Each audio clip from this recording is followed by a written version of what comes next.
오늘 이 시간 함께 읽을 하나님의 말씀 고린도전서 11장 23절에서 26절까지의 말씀입니다. 고린도전서 11장 23절에서 26절까지의 말씀 총 4절이라 제가 먼저 한 절, 여러분들이 한 절 번갈아 가면서 말씀 읽도록 하겠습니다.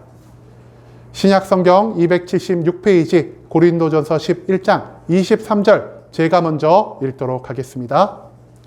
내가 너희에게 전한 것은 주께 받은 것이니 곧 주 예수께서 잡히시던 밤에 떡을 가지사 축사하시고 떼어 이르시되 이것은 너희를 위하는 내 몸이니 이것을 행하여 나를 기념하라 하시고 식후에 또한 그와 같이 잔을 가지시고 이르시되 이 잔은 내 피로 세운 새 언약이니 이것을 행하여 마실 때마다 나를 기념하라 하셨으니 너희가 이 떡을 먹으며 이 잔을 마실 때마다 주의 죽으심을 그가 오실 때까지 전하는 것이니라. 아멘. 오늘 이 시간 우리는 이것을 기념하라 라는 제목을 갖고 오늘 우리가 읽은 하나님의 말씀 함께 나누는 시간 갖도록 하겠습니다. 여러분, 오늘 이 교회에 있어서 첫 번째로 무엇이 행해지는 날이라고 제가 말씀드렸죠? 바로 성찬이 행해지는 날이라고 말씀드렸습니다. 그렇기 때문에 제가 평소에는 입지도 않던 이 가운을 꺼내 입었고요. 그리고 이 앞에는 우리가 그동안 보지 못하던 성찬보에 쌓인 떡과 포도주를 예비를 했습니다. 순복음교회에 오래 계셨던 분들은요, 성찬이 조금 익숙할 수 있을 것 같습니다. 왜냐? 순복음은 한 달에 한 번씩 매달 첫째 주마다 이 성찬의 예식을 하나님께 올려드리고 있기 때문입니다. 하지만 장로교, 침례교 이런 곳에 다녔던 분들은요, 아마 1년에 2번에서 4번 정도밖에 성찬을 하지 않으셨기 때문에 이 성찬이 조금 익숙하지 않을 수도 있을 것 같습니다. 여러분, 그런데요, 성찬하면은 여러분들의 머릿속에는 가장 먼저 무엇이 떠오르시나요? 그죠? 우리가 어떤 분들은 피와 살이라고 말씀하시고 어떤 분들은 떡과 포도주라고 말씀하시는데 똑같은 거죠? 떡과 포도주를 아마 제일 먼저 떠올리실 것 같습니다. 또 어떤 분들은요, 성찬 때 조금 뭔가 달라진 분위기, 경건한 찬양의 반주와 우리가 떡과 포도주를 대하는 태도, 이런 것과 같은 교회 안에 엄숙한 분위기를 먼저 떠올릴 수도 있을 것 같습니다. 정말 소수밖에 안 되는 분들은요, 목사님 입은 가운, 야, 목사님 저거 입으니까 뭔가 권위가 더 넘쳐 보이네, 이런 생각을 하실 수도 있을 것 같습니다. 그런데 우리가 이 성찬 가운데에서 진정 떠올리며 살아가야 할 것이 무엇인지, 우리가 이 성찬 가운데에서 진정 바라보며 살아가야 할 것이 무엇인지를 우리가 너무나 많이 잊고 살아갈 때가 있다는 것입니다. 여러분, 이 성찬은요, 앞서 말씀드린 것과 마찬가지로 떡과 포도주를 위한 시간도 아니고요, 교회의 행사를 위한 전통의 시간도 아니고요, 목사의 권위와 위엄을 드러내기 위한 시간은 더더욱 아니라는 사실을 우리가 기억할 수 있기를 소망합니다. 하나님이 세우신 순복음 함께하는 교회의 첫 성찬을 앞두고 우리가 성찬의 온전한 의미와 목적을 우리가 읽은 오늘 이 본문 말씀을 통해서 온전히 찾아갈 수 있게 되기를 소망합니다. 즉, 오늘 말씀을 통해서 우리가 하나님이 기뻐하시는 성찬을 온전히 알아가고요, 하나님이 기뻐하시는 성찬을 온전히 행하며 나아갈 수 있는 모든 성도님들이 될 수 있기를 소망하겠습니다. 오늘 말씀은요, 바울이 모든 교회에 예수님과 제자들이 함께한 이 최후의 만찬, 즉 성찬을 어떻게 대해야 하는지를 가르쳐주기 위해 적은 말씀이라 할 수 있겠습니다. 여러분, 그런데요, 초대교회 사람들 어떤 사람들이었을까요? 이 초대교회 사람들은요, 예수님과 제자들과 함께 하신 이 첫 번째 성찬, 즉 최후의 만찬에 직접 참여한 사람들이었고요, 이 자리에 직접 참여하지 못한다 하더라도 이 자리에 참여한 사람들에게 예수 그리스도의 직접적인 가르침을 전달받아서 성찬을 어떻게 해야 하는 것인지, 성찬을 왜 해야 하는 것인지를 모두 알고 있는 자들이었다는 것입니다. 즉, 모든 이들이 성찬이 무엇인지를 알고 모든 이들이 성찬을 어떻게 하는지를 알고 있었음에도 불구하고 바울은 이 성찬을 통해 예수 그리스도께서 우리에게 가르쳐 주신 모든 것이 너무나 귀한 것이기 때문에 다시 한번 이 성찬의 마음가짐을, 그리고 이 성찬의 목표가 무엇인지를 오늘 이 본문 말씀을 통해 우리에게 가르쳐 주고 있다는 것입니다. 여러분, 그렇다면 이 성찬의 말씀 가운데에서 바울은 우리에게 무엇을 가르치고 있을까요? 성찬의 말씀을 가운데에서 바울은 우리에게 총 5가지의 가르침을 전달해주고 있습니다. 이 5가지의 가르침 무엇이냐? 첫 번째, 성찬은 누구로부터 시작한 것인가? 두 번째, 성찬이 처음 행해진 시기는 언제이며 이것은 어떤 의미를 가지고 있는가? 세 번째, 성찬은 무엇이며 우리가 성찬을 어떻게 행해야 하는가? 네 번째, 이 성찬을 우리가 언제까지 행하며 살아가야 하는가? 그리고 마지막 5번째, 이 성찬을 통해 그리스도가 우리에게 가르치고자 하신 것이 무엇인가라는 이것을 오늘 본문 말씀 가운데 모두 담아 두었다라는 것입니다. 그렇기 때문에 우리가 이 5가지의 모든 의미를 온전히 알아보기 전에 먼저 간략하게 이 5가지가 정확히 무엇을 의미하시는지를 짧게 짚고 넘어갈 수 있기를 소망합니다. 여러분, 이 성찬 누가 처음 시작하신 것이죠? 오늘 본문 말씀에서 바울은요, 예수께서 우리에게 주신 것이 성찬이다. 한마디로 이 성찬이 예수 그리스도로부터 시작된 것이다라는 사실을 가르쳐주고 있습니다. 또한 첫 번째 성찬 언제 시작된 것입니까? 첫 번째 성찬은요, 예수 그리스도께서 잡히시기 전날 밤에 제자들과 함께 하신 최후의 만찬으로부터 시작된 것. 즉 그 최후의 만찬이 첫 번째 성찬이었다라는 사실을 바울은 이 말씀을 통해 우리에게 가르쳐주고 있다는 것이죠. 세 번째로 성찬 가운데 우리가 행해야 하는 것 무엇입니까? 예수님은요, 떡과 포도주에 축사하시고요, 먼저 떡을 떼어 제자들과 나누시고 식사를 마치신 후 포도주를 잔에 따라서 제자들과 함께 나누시며 이렇게 말씀하셨습니다. 너희가 받은 떡은 나의 몸이요, 너희가 받은 잔에 담긴 포도주는 나의 피다라고 말입니다. 그렇기 때문에 우리는 성찬 가운데서 예수 그리스도가 행하신 모든 것들을 따라 예수 그리스도의 가르침을 온전히 받들고 나아가야 한다는 사실을 바울은 이 말씀을 통해 나타내고 있다는 것이죠. 네 번째, 성찬 언제까지 행해야 하는 것입니까? 성찬은요, 예수 그리스도께서 다시 한번 이 땅에 재림할, 즉 우리가 흔히 말하는 종말의 그날까지 예수 그리스도를 믿는 자라면은 그 삶의 자리가 어디가 되었든, 그 삶의 시간이 어디가 되었든 우리가 항상 지키며 살아가야만 하는 것이라는 사실을 바울은 우리에게 알려주고 있습니다. 마지막, 이 성찬을 통해 그리스도가 우리에게 가르치고자 하신 것 무엇이냐? 이 성찬의 목적은요, 예수 그리스도를 기념하고 그리스도가 우리에게 주신 모든 것들을 땅끝까지 전파하는 데 있다는 사실을 오늘 본문 말씀 가운데에서 우리가 배울 수 있게 된다는 것입니다. 여러분, 그렇다면 이 5가지는 정확히 어떤 의미를 가지고 있는 것일까요? 이 5가지 가르침에 담긴 온전한 의미를 깨달아야만 우리가 온전한 마음가짐을 가지고 이 성찬을 바르게 대할 수가 있기에 우리는 오늘 이 5가지 담긴 각각의 의미가 무엇인지를 차근차근 알아보는 시간을 가질 수 있기를 원합니다. 먼저 성찬 누가 시작하신 거라고 말씀하셨죠? 이 성찬은요, 주께 받은 것, 즉 예수 그리스도가 우리에게 직접 주신 것이라는 것을 바울은 강조하고 있습니다. 여러분, 그런데요, 바울이 왜 주께서 우리에게 이것을 주셨다는 말을 강조하고 있는 것일까요? 많은 사람들이요, 특히 유대교를 믿다가 율법 가운데 살아가다가 예수 그리스도를 믿기 시작한 사람들은 이 성찬을 이스라엘의 문화나 아니면 율법에 따른 종교적 의식의 연장선으로 바라볼 때가 너무나 많았다라는 것입니다. 한마디로 유월절에 어린 양을 잡는 것처럼 예수 그리스도가 이 유월절의 행사를 연장시키기 위해 이 성찬의 예식을 마련하셨구나라고 생각하며 살아간 유대인들이 굉장히 많았다라는 것이죠. 하지만 그렇기 때문에 바울은 이 말씀을 통해 우리에게 선포하고 있습니다.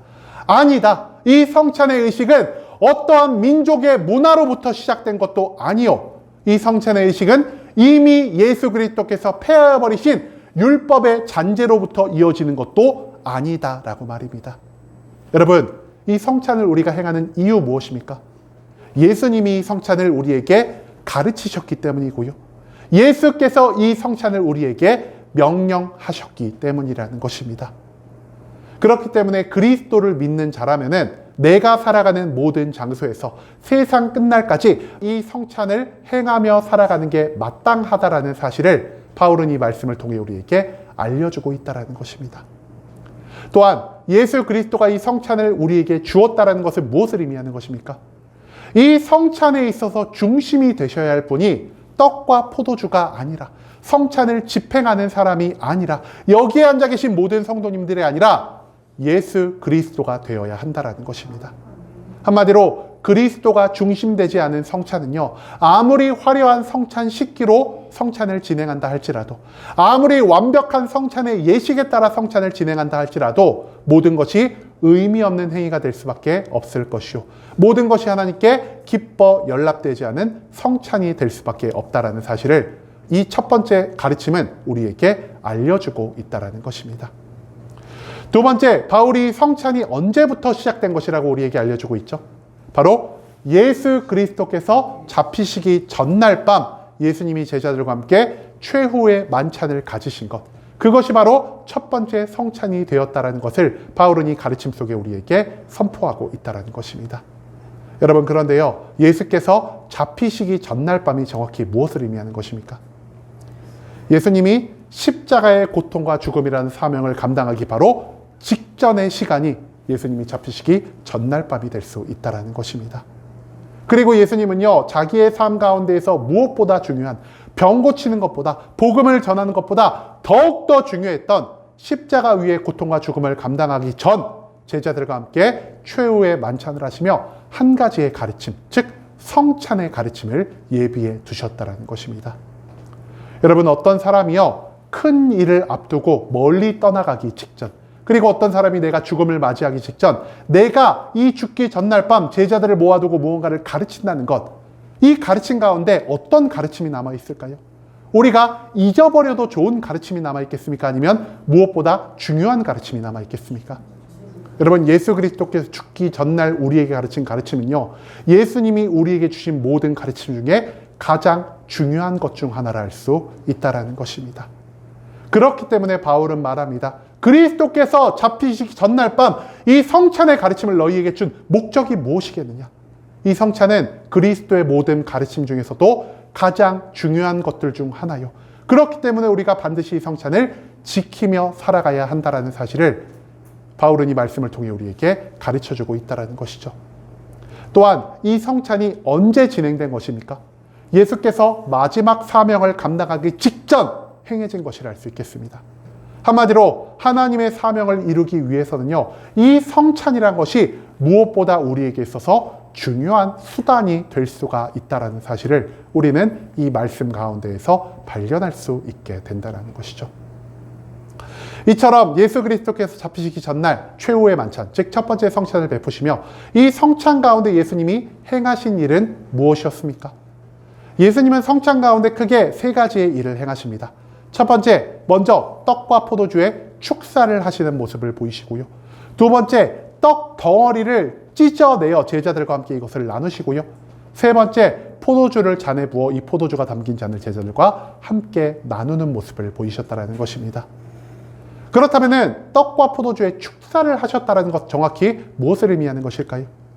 여러분, 여기서 우리가 가장 중요하게 봐야 할 단어는요, 바로 이 축사라는 단어입니다.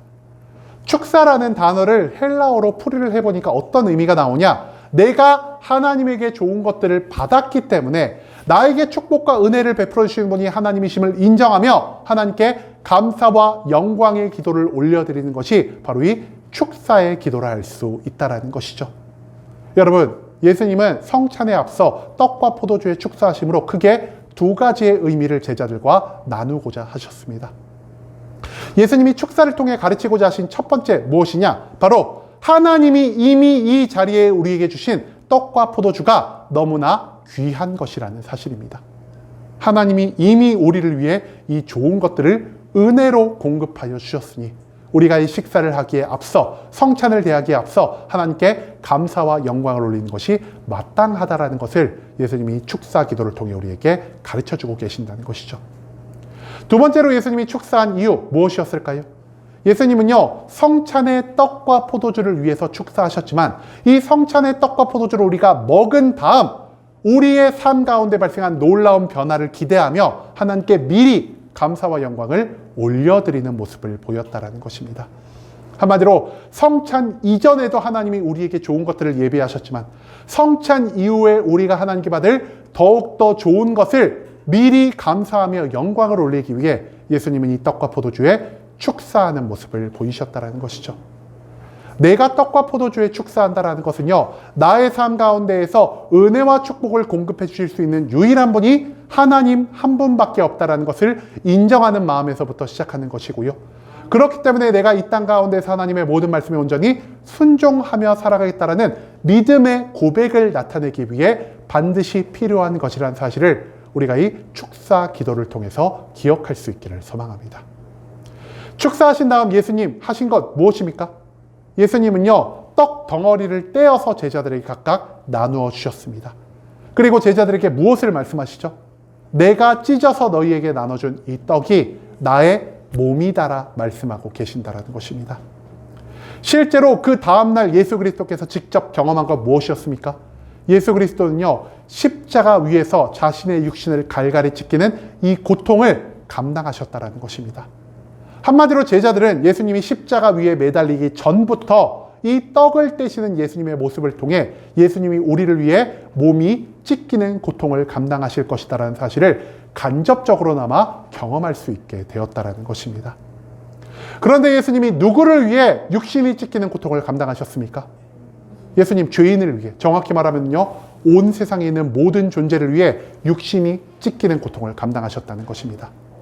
한마디로 예수님은요, 그리스도를 믿고 하나님의 뜻대로 살아가는 소수만을 위해서 십자가에 못 박히신 것이 아니라 예수님을 믿지 않고 예수님을 모욕하고 예수님께 손가락질하고 예수님께 고통을 준 그 모든 사람을 위해서도 십자가에 못 박히신 고난을 감당하셨다라는 것입니다. 여러분, 그런데요, 그리스도께서 이 모든 고난을 감당하신 그 근본적인 이유 무엇입니까? 예수님이 이 세상에 있는 모든 존재들을 사랑하시기 때문이라는 것입니다. 한마디로 그리스도가 감당할 고난보다 그리스도가 가지고 계신 사랑의 크기가 훨씬 더 컸기 때문에 예수님은 이 세상에 있는 모든 사람들을 위해 고통 감당하시기를 주저하지 않으셨다라는 것입니다. 여러분, 그렇기 때문에 이 성찬을 통해 떡 가운데 있는 그리스도의 몸을 우리가 받는다는 것, 무엇을 의미하는 것이겠습니까? 우리가요, 예수 그리스도의 놀라운 사랑을 기념하고 이 모든 것들을 기념함으로 우리가 그리스도의 사랑을 기억하며 살아가야 한다는 것입니다. 또한 이 성찬이요, 단순히 기념하고 기억하는 것만으로 끝나는 것이 아니라 그리스도의 몸이 나와 합하여졌기 때문에 이제 나도 그리스도처럼 내가 이 땅 가운데에서 고통과 괴로움과 절망을 감당할지라도 내 주변에 있는 모든 사람들을 섬기고 사랑하는 온전한 사랑의 거듭남을 만들어내야 한다는 사실을 예수님은 이 말씀을 통해 우리에게 알려주고 계신다는 것이죠. 그 다음 예수님은요, 이 떡을 떼신 후에 무엇을 나누고 계십니까? 예수님이 포도주가 담긴 잔을 나누고 계십니다. 이 잔을 나누시며 제자들에게 예수님이 어떤 말씀을 하셨죠? 이 잔은 나의 피다라고 말씀하고 계십니다. 여러분, 이 피를 우리가 무엇이라고 부르고 있습니까? 우리가 십자가 보혈을 예수 그리스도의 피로 부르고 있다는 것입니다. 그런데 성경 말씀 가운데에서 피 흘림이 왜 필요할까요? 하나님이 왜 우리에게 피 흘리는 것의 중요성을 알려주셨을까요? 이 피 흘림이 아니면요, 그 누구도 이 피를 통하지 않고서는 죄의 대속을 얻을 수가 없기 때문이라는 것입니다. 그런데 여기서 한 가지 큰 문제가 발생하죠. 여러분, 구약의 율법에 따라 드린 제사는 무엇의 피로 드리는 제사입니까? 그죠? 정확히 말하면 짐승의 피, 소나 양이나 염소나 비둘기의 피로 드리는 것이 구약의 제사였다는 것입니다. 그런데 이 짐승의 피로 우리 인간들의 죄가 완전히 대속을 얻을 수가 있습니까? 절대로 불가능하다는 것입니다. 아무리 귀한 짐승의 피로 제사를 드려도, 아무리 많은 짐승으로 제사를 드려도, 우리가 이 땅 가운데에서 수백, 수천, 수만 번 하나님께 제사를 드린다 하더라도 우리의 죄의 사함은 임시적인 것이었을 뿐 우리가 이 짐승의 피를 통해 온전한 죄에서 해방을 얻을 수가 없었다는 것이죠. 그렇기 때문에 하나님이 우리에게 예비하신 것 무엇입니까? 우리 인간과 같은 육신을 가지셨지만 이 땅 가운데서 어떠한 죄를 짓지 않은 가장 거룩하고 가장 귀한 우리의 대속제물 예수 그리스도를 예비하셨다라는 것입니다. 여러분, 그리스도가 십자가 위에서 단 한 번 피를 흘리심으로 인해 우리의 과거와 우리의 현재와 우리의 미래에 있는 모든 죄가 그리스도를 믿는 믿음 가운데에서 온전히 사함 받을 수 있게 되었다는 사실을 예수님은 이 보혈의 피를 통해 우리에게 선포하고 계신다라는 것입니다. 한마디로 이 포도주는요, 예수 그리스도의 십자가 보혈을 통한 완전한 대속을 기념하는 것이요, 우리에게 십자가 보혈을 통한 죄가 완전히 사라지는 이 대속의 기적이 일어났을 때 우리는 더 이상 죄인으로 살아가는 것이 아니라 하나님 나라의 거룩한 백성으로 하나님과 새로운 언약 가운데에서 살아갈 수 있게 된다는 사실을 우리는 이 말씀을 통해서 잊지 말아야 한다는 것입니다. 이처럼 떡과 잔을 나누신 다음 예수 그리스도께서 우리에게 마지막으로 명령하신 것이 있으십니다. 예수님 무엇을 명령하셨냐? 바로 마지막 날까지 너희가 이 성찬을 멈추지 말아야 할 것이다. 그리고 이 성찬이 진행될 때마다 너희가 예수 그리스도의 십자가 죽음을 기념하고 기억할 것이다. 그리고 마지막으로 너희가 땅끝까지 그리스도가 행하신 모든 일들, 너희를 향한 사랑과 너희의 죄를 대속하셨다는 그 모든 것들을 땅끝까지 전하며 살아가라는 이 마지막 명령을 예수님은 우리에게 선포하고 계신다는 것입니다. 즉, 성찬의 진정한 목적, 성찬의 의미 무엇입니까?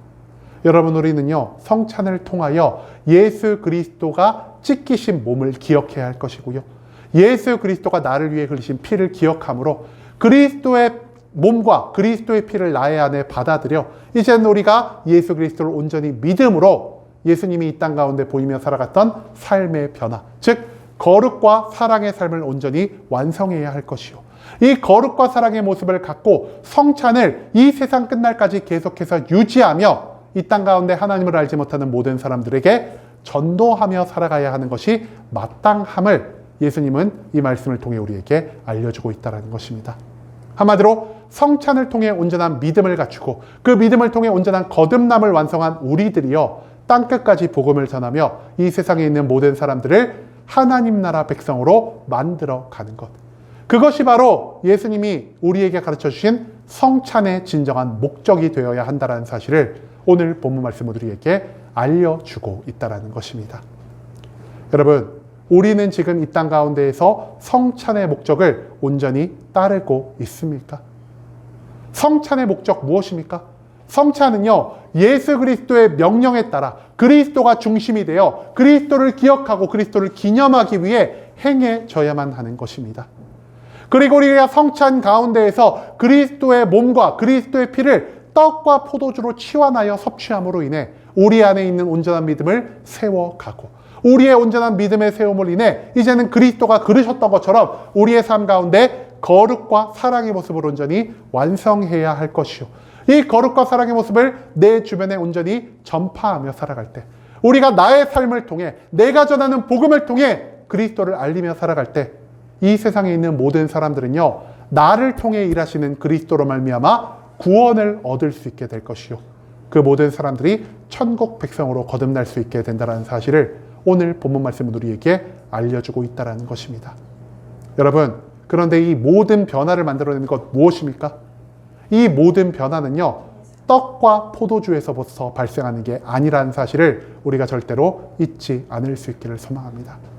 여러분이 이 자리에 예비된 떡과 포도주, 그렇게 값어치 있는 것이 아닙니다.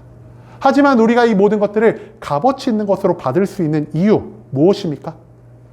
이 떡과 포도주를 나누는 자리에 성령 하나님께서 함께하여 주심으로 이 떡과 포도주가 그리스도의 몸을 상징하는 것으로, 그리스도의 피를 상징하는 것으로 변화됨을 우리는 확신할 수 있을 것이요, 이 떡과 포도주 안에 담아있는 그리스도의 찢기신 몸과 그리스도의 보혈의 피를 통해 우리가 예수님을 기억함으로 우리의 믿음을 온전하게 할 수 있기 때문이라는 사실을 우리가 또한 기억해야만 한다는 것입니다. 즉, 우리가 성찬 가운데에서 그리스도를 중심으로 이 성찬을 온전히 받을 때 우리의 삶 가운데 온전한 믿음이 완성될 수 있게 될 것이요, 이 믿음을 통해 우리는 그리스도가 이 땅 가운데서 보이신 거룩과 사랑의 모습을 온전히 쫓아 살아갈 수 있는 참된 그리스도인으로 거듭날 수 있게 된다는 것, 그것을 오늘 본문 말씀은 우리에게 선포하고 있다는 것입니다. 여러분, 이 성찬 가운데 떡, 무엇을 의미하는 것이라 말씀드렸습니까? 이 세상 모든 사람들을 사랑하시기 때문에 자신의 몸이 찢기는 것을 두려워하지 않는 그리스도의 사랑이 이 떡 가운데 담겨 있다는 사실을 우리가 기억할 수 있길 원합니다. 즉, 그리스도의 몸을 내가 받는다라는 것은요, 그리스도의 사랑을 내가 받는다는 것이요. 그렇기 때문에 나도 그리스도처럼 떡을 받음으로 이 땅 가운데서 모든 고통과 괴로움을 감당할지라도 내 주변에 있는 모든 이웃을 사랑하며 살아가겠다라는 이 믿음의 고백이 성찬의 떡을 받는 우리 모든 성도님들의 삶 가운데 넘쳐 흐를 수 있기를 소망합니다. 우리가 이 땅 가운데에서 포도주를 받는 그 이유 무엇입니까? 포도주는요, 예수 그리스도께서 우리를 위해 흘리신 보혈의 피, 즉 십자가 위에서 우리 모든 인간의 죄를 사하기 위한 거룩한 피라는 사실을 기억할 수 있기를 원합니다. 내가 포도주를 받음으로 그리스도의 거룩한 피와 하나가 되었을 때 우리는 이제 죄인으로 이 땅 가운데 살아가는 것이 아닌 모든 죄에서 벗어나 하나님의 거룩한 나라의 백성으로 새로운 언약을 세우며 살아갈 수 있게 된다는 것을 오늘 본문 말씀 가운데에서 우리는 배울 수 있게 된다는 것입니다. 한마디로 이 성찬에 있어서 가장 중요한 것은 예수 그리스도시오. 이 성찬 가운데에서 우리는 떡과 포도주를 나눔으로 인해 그리스도의 몸을, 그리스도의 피를 우리가 받아 이제는 그리스도의 삶을 따라가고 그리스도의 성품을 배워갈 수 있는 진정한 그리스도인으로서 거듭나는 모습을 보여야 한다는 것입니다. 그리고 우리가 성찬 가운데서 거듭났을 때 이제는 거듭난 자를 통해 일하실 하나님이여 땅끝까지 복음을 전하게 하심으로 이 세상을 하나님의 작은 천국으로 변화시켜 가실 것이라는 사실, 그것을 우리가 오늘 본문 말씀 가운데에서 잊지 않을 수 있기를 원합니다. 이제는 단순히 성찬이 떡을 먹고 포도주를 마시는 행사라 여기지 않을 수 있기를 원합니다. 이날을 통해 그리스도의 사랑과 거룩을 배워 내가 살아가는 모든 자리에서 예수님으로 인한 거듭남을 온전한 그리스도인의 모습을 땅끝까지 증거하며 내가 살아가는 모든 자리에서 그리스도를 통해 이 세상 모든 사람들을 온전히 구원할 수 있는 모든 성도님들이 되는 것, 그것이 바로 하나님이 성찬을 통해 우리에게 원하시는 하나님 나라 계획이라는 사실을 오늘 본문 말씀으로 우리에게 알려주고 있다는 것입니다. 오직 예수 그리스도의 죽음과 사랑, 그리고 죄의 대속을 기념하고 기억함으로 내 삶의 자리 가운데에서 그리스도가 우리에게 원하셨던 거룩과 사랑의 모습을 온전히 완성해 나아가며 나를 통해 이 땅 가운데 하나님의 나라가 세워질 수 있는 순복음 함께하는 교회 모든 성도님들이 될 수 있길 간절한 마음으로 소망하겠습니다.